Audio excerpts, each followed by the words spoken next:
السلام علیکم ورحمۃ اللہ تعالی وبرکاتہ۔ مکاشفۃ القلوب کے درس میں آپ کا استقبال ہے۔ اس سے پہلے آپ نے اس کتاب کے 15 درس سماعت فرمائے۔ آج انشاءاللہ تبارک و تعالی ہم 16واں درس شروع کریں گے، اس کا آغاز۔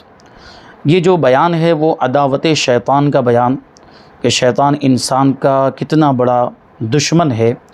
اس کے تعلق سے آپ نے اس سے پہلے والے درس میں بہت ساری باتیں سماعت کی کہ شیطان انسان کو گمراہ کرنے کے لیے کیا کیا کرتا ہے۔ اب آگے اس باب میں فرماتے ہیں دار الندوہ میں شیطان کا قریش کو مشورہ دینا۔ دار الندوہ مطلب یہ ایک مکان تھا جہاں پہ عام طور پر قریش کے لوگ جمع ہوتے تھے کسی اہم چیز کے تعلق سے مشورہ کرنے کے لیے۔ اب یہ اس موقع کی بات ہے جب کفار نے معاذ اللہ حضور پاک صلی اللہ علیہ وسلم کو قتل کرنے کا ارادہ کیا، حضور پاک صلی اللہ علیہ وسلم کو اپنے راستے سے ہٹانے کا ارادہ کیا۔ تو اس وقت مشورہ کرنے کے لیے یہ لوگ دار الندوہ میں جمع ہوئے تھے۔ تو شیطان دیکھیں کس کس طریقے سے ظاہر ہوتا ہے اور کس انداز میں وہ گمراہیت پھیلاتا ہے۔ حضرت ابن اسحاق رحمۃ اللہ تعالی علیہ کی روایت ہے کہ جب قریش مکہ نے حضور صلی اللہ علیہ وسلم کے صحابہ کرام رضوان اللہ علیہم اجمعین کو ہجرت کرتے اور متعدد قبائل کے لوگوں کو مسلمان ہوتے دیکھا تو انہیں یہ خطرہ لاحق ہوا کہ کہیں حضور صلی اللہ علیہ وسلم بھی ہجرت نہ کر جائیں اور وہاں ایک زبردست جماعت اپنی حمایت میں تیار کر کے ہمیں شکست نہ دے دیں۔ چنانچہ یہ لوگ دار الندوہ میں جمع ہوئے۔ دار الندوہ قصی بن کلاب کا مکان تھا۔ یہ دار الندوہ اس لیے کہلاتا تھا کہ یہاں قریش اپنے تمام اہم امور سر انجام دیتے اور منصوبے تیار کرتے تھے، آپس میں مشورہ کرتے تھے۔ تو اس دار الندوہ میں 40 سالہ قریشی کے علاوہ کوئی اور شخص یا کم عمر قریشی داخل نہیں ہو سکتا تھا۔ 40 سال یا اس سے زیادہ کے عمر کے حضرات ہی لوگ ہی اس میں شامل ہو سکتے تھے۔ یہ سب لوگ ابو جہل کے ساتھ ہفتے کے روز یعنی سنیچر کے دن جمع ہوئے، اس لیے ہفتے کو دھوکہ اور فریب کا دن بھی کہا جاتا ہے۔ ان لوگوں کے ساتھ ابلیس بھی شریک مشاورت ہوتا تھا، یعنی ان کے آپس میں جو مشورے ہوتے تھے اس میں ابلیس بھی انسانی شکل میں آتا اور شامل ہوتا تھا۔ اس ملعون کے شامل ہونے کا واقعہ یوں ہے کہ جب قریش مکہ دار الندوہ کے دروازے پر پہنچے تو انہوں نے دیکھا کہ ایک باوقار بوڑھا کھردرا سا کمبل اوڑھے کھڑا ہے۔ ایک روایت یہ ہے کہ تیلسان کی ریشمی چادر اوڑھے ہوئے تھا۔ انہوں نے پوچھا کہ آپ کون ہیں؟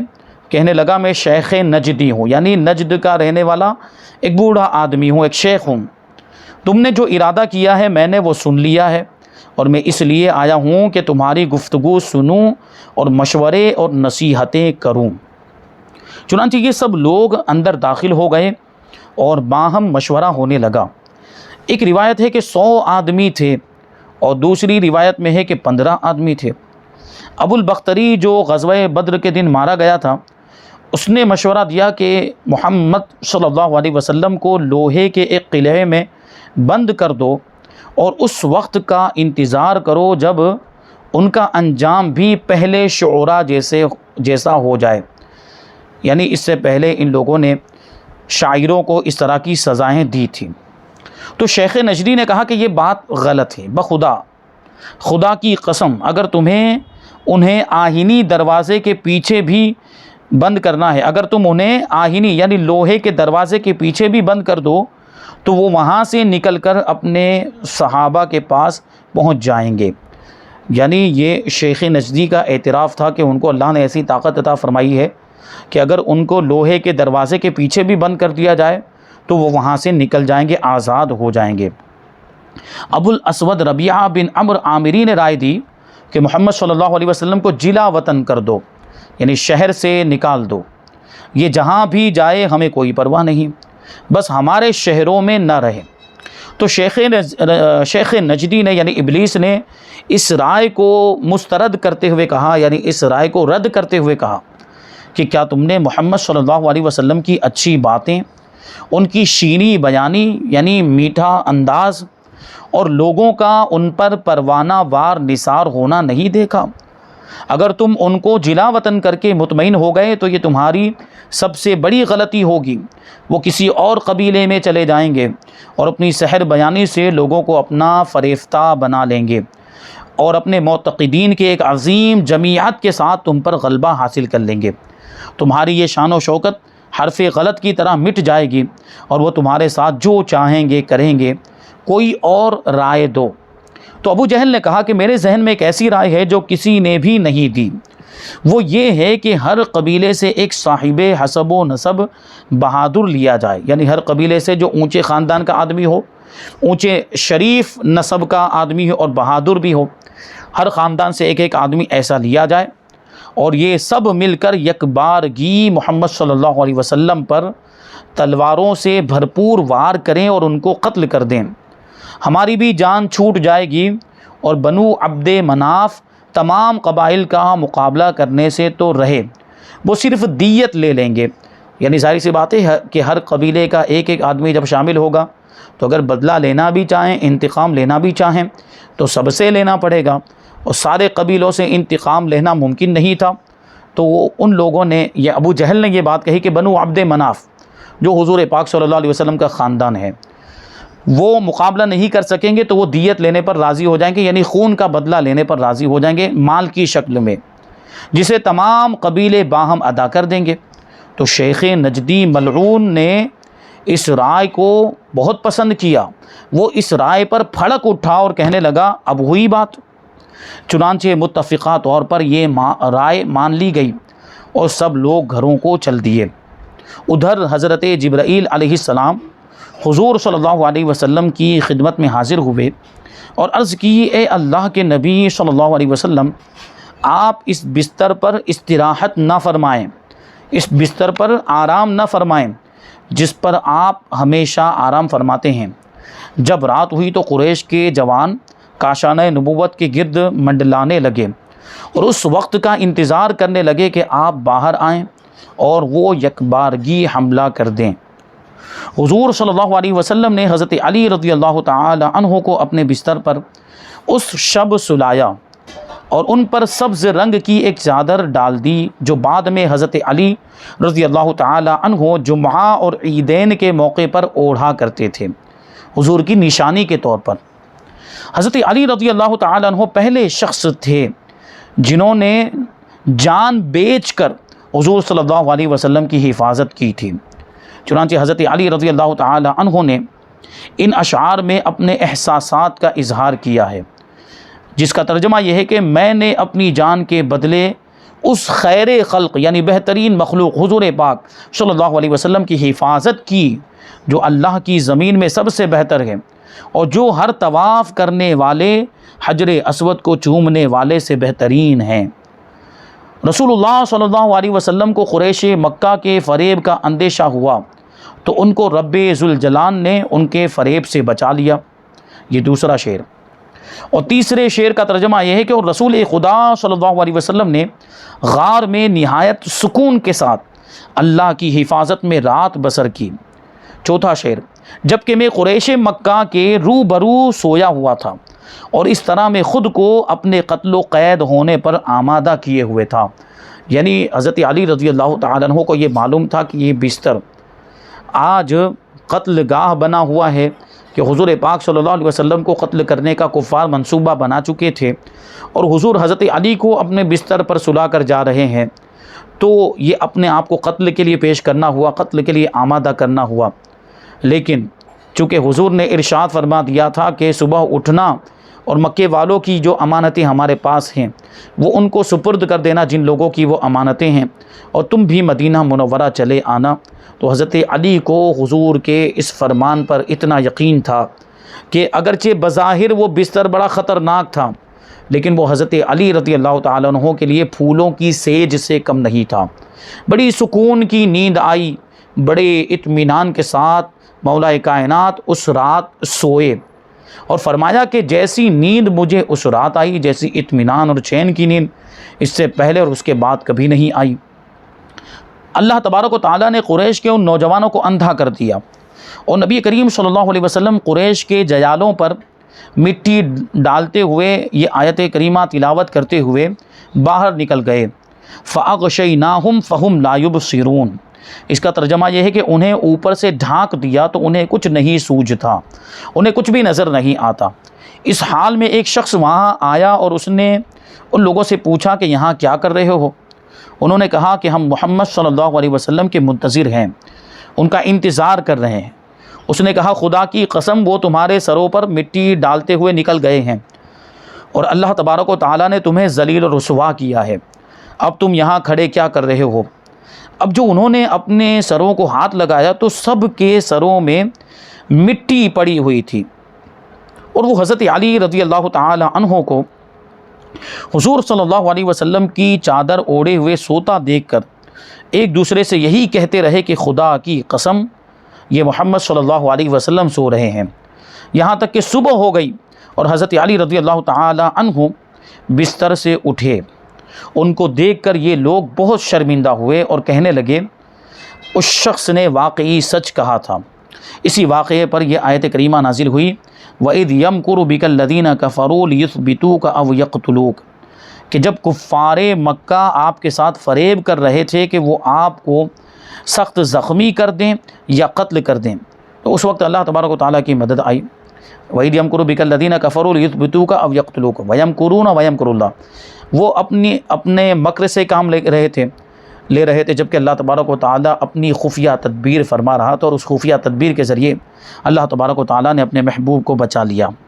اب یہاں پہ شاعر کے دو شعر بیان کیے گئے، ان کا ترجمہ یہ ہے کہ گھبراؤ نہیں، ہر مشکل کے بعد آسانی ہوتی ہے، اور ہر چیز ایک وقت مقرر تک رہتی ہے، مقدر ہم سے زیادہ باخبر ہے، اور ہماری تدبیروں پر اللہ کی تدبیر غالب رہتی ہے۔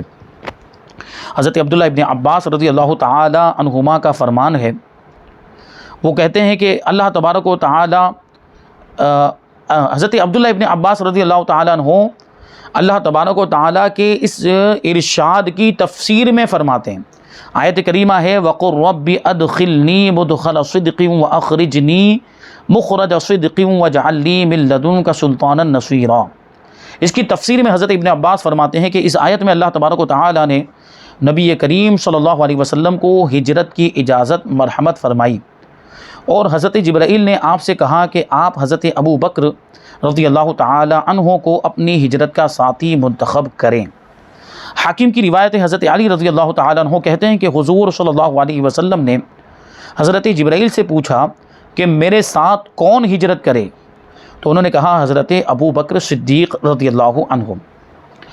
حضور صلی اللہ علیہ وسلم نے حضرت علی رضی اللہ تعالی عنہ کو ہجرت کے متعلق بتلایا اور فرمایا تم میرے بعد یہیں رہنا اور لوگوں کی امانتیں واپس کر کے آنا۔ حضرت عائشہ صدیقہ رضی اللہ تعالی عنہ سے مروی ہے کہ ہم گھر میں بیٹھے ہوئے تھے اور دوپہر کا وقت تھا، اور طبرانی نے حضرت اسماء کی روایت نقل کی ہے کہ حضور صلی اللہ علیہ وسلم مکہ میں 2 مرتبہ صبح اور شام ہمارے گھر تشریف لایا کرتے تھے، مگر اس دن زوال کے وقت تشریف لائے، دوپہر کے وقت۔ میں نے اپنے والد ابو بکر رضی اللہ تعالیٰ عنہ سے جا کر کہا ابا جان، نبی کریم صلی اللہ علیہ وسلم آج خلاف معمول چہرے مبارک پر کپڑا لپیٹے تشریف لائے ہیں۔ حضرت ابو بکر رضی اللہ تعالی عنہ نے کہا کہ بخدا حضور کسی اہم کام کے لیے اس وقت تشریف لائے ہیں۔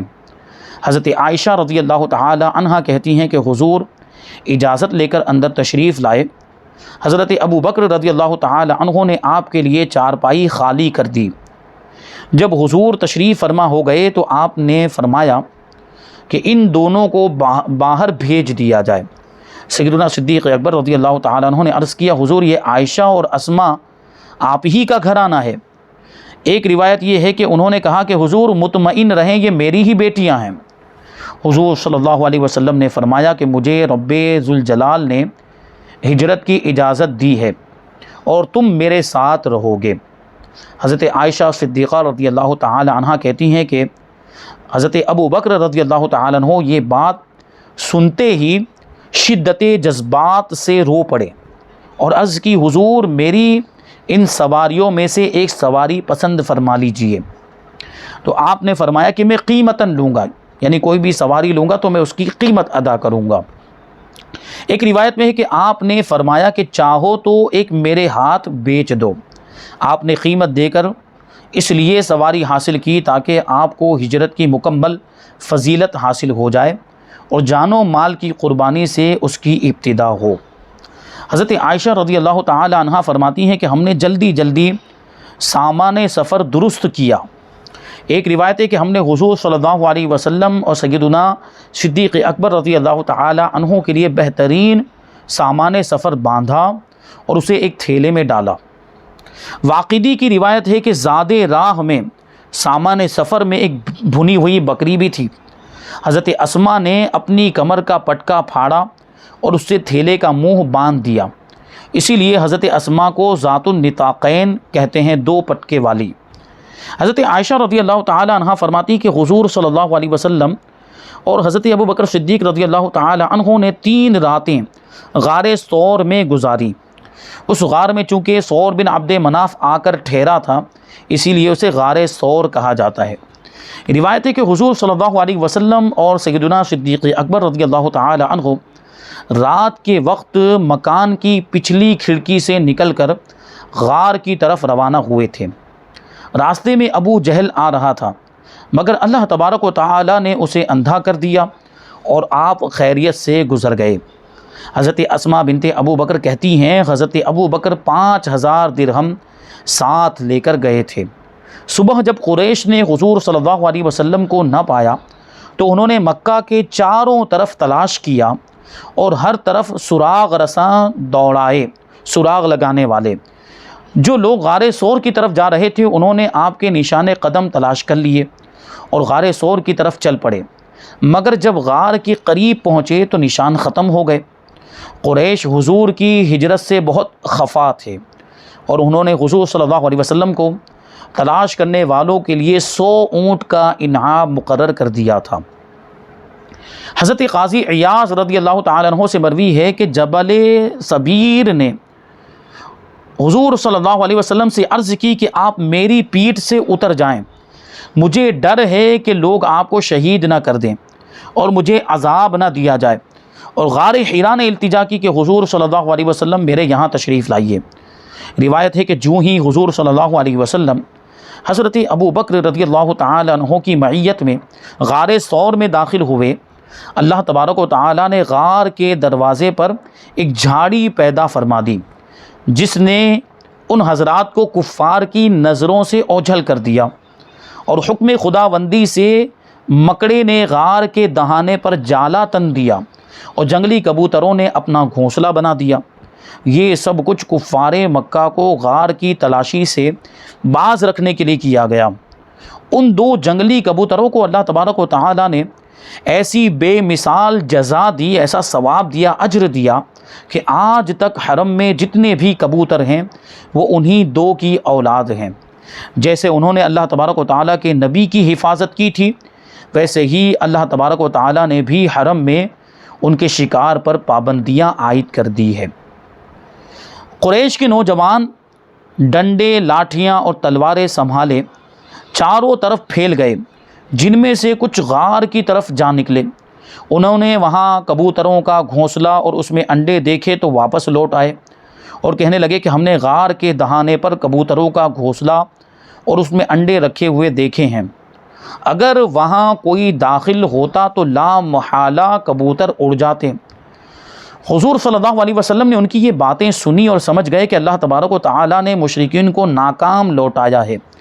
کسی نے کہا کہ غار میں جا کر دیکھو تو صحیح، تو جواب میں امیہ بن خلف نے کہا کہ غار میں گھسنے کی کوئی ضرورت نہیں ہے، تمہیں غار کے منہ پر مکڑی کا جالا نظر آ رہا ہے، وہ تو محمد صلی اللہ علیہ وسلم کی پیدائش سے بھی پہلے کا معلوم ہوتا ہے، اگر وہ اس میں داخل ہوتے تو یہ جالا اور انڈے ٹوٹ جاتے۔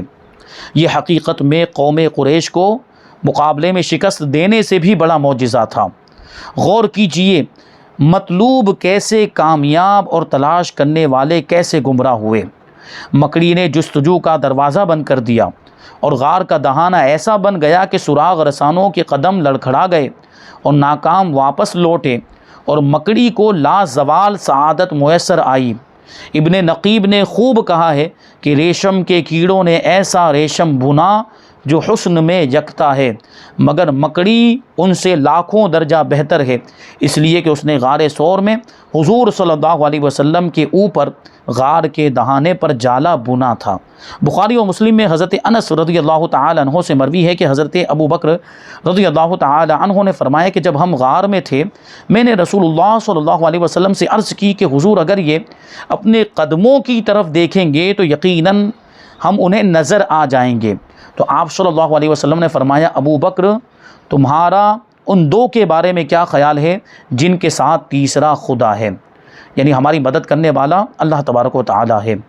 بعض سیرت نگاروں نے لکھا ہے، سیرت لکھنے والوں نے لکھا ہے کہ جب ابو بکر صدیق رضی اللہ تعالی عنہ نے یہ خدشہ ظاہر کیا تو حضور نے فرمایا کہ اگر یہ لوگ ادھر سے داخل ہوں گے تو ہم ادھر سے نکل جائیں گے۔ سیدنا صدیق اکبر رضی اللہ تعالی عنہ نے غار میں نگاہ کی تو دوسری طرف ایک دروازہ نظر آیا جس کے ساتھ ایک بحر ناپیدا کنار بہہ رہا تھا، یعنی ایک ایسا سمندر جس کا کنارہ نظر نہیں آ رہا تھا۔ اس غار کے دروازے پر ایک کشتی بندھی ہوئی تھی۔ یہ حضور پاک صلی اللہ علیہ وسلم کا معجزہ تھا کہ جب داخل ہوئے تو ایک ہی دروازہ تھا، لیکن حضور نے فرمایا کہ اگر وہ ادھر سے آئیں گے تو ہم دوسرے دروازے سے نکل جائیں گے۔ وہاں خود بخود وہ دروازہ بن گیا، پیچھے کوئی سمندر نہیں تھا، لیکن حضرت سیدنا صدیق اکبر نے ایک وسیع و عریض سمندر بھی دیکھا اور ایک کشتی بھی وہاں پر بندھی ہوئی دیکھی۔ یہ حضور پاک صلی اللہ علیہ وسلم کا معجزہ تھا۔ پھر یہ کہ سیدنا صدیق اکبر رضی اللہ تعالیٰ عنہ نے حضور پاک صلی اللہ علیہ وسلم کے لیے اس غار میں کیا اہتمام کیا۔ اس غار میں جو سانپوں کے سوراخ بنے ہوئے تھے، بڑا مشہور واقعہ ہے۔ حضرت سیدنا صدیق اکبر رضی اللہ تعالیٰ عنہ نے تقریباً حضور پاک صلی اللہ علیہ وسلم پر اپنی جان قربان کر دی، اور اس کے بعد بھی آگے کے واقعات انشاءاللہ تبارک و تعالی ہم آئندہ درس میں شامل کریں گے۔ کچھ باتیں اس باب میں باقی رہ گئی ہے۔ اس کے بعد ہے 17 نمبر کا باب، اس میں امانت اور توبہ کا ذکر ہے، انشاءاللہ وہ بھی ہم آئندہ درس میں شامل کریں گے۔ یہ سلسلہ جاری رہے گا۔ اللہ تبارک و تعالیٰ کی بارگاہ میں دعا ہے کہ اللہ تبارک و تعالیٰ جو کچھ بھی بیان ہوا اس پر ہم سب کو عمل کرنے کی توفیق عطا فرمائے، اور اس سلسلے کو پابندی کے ساتھ آگے بڑھانے کی توفیق عطا فرمائے۔ وما علینا الا البلاغ۔ السلام علیکم۔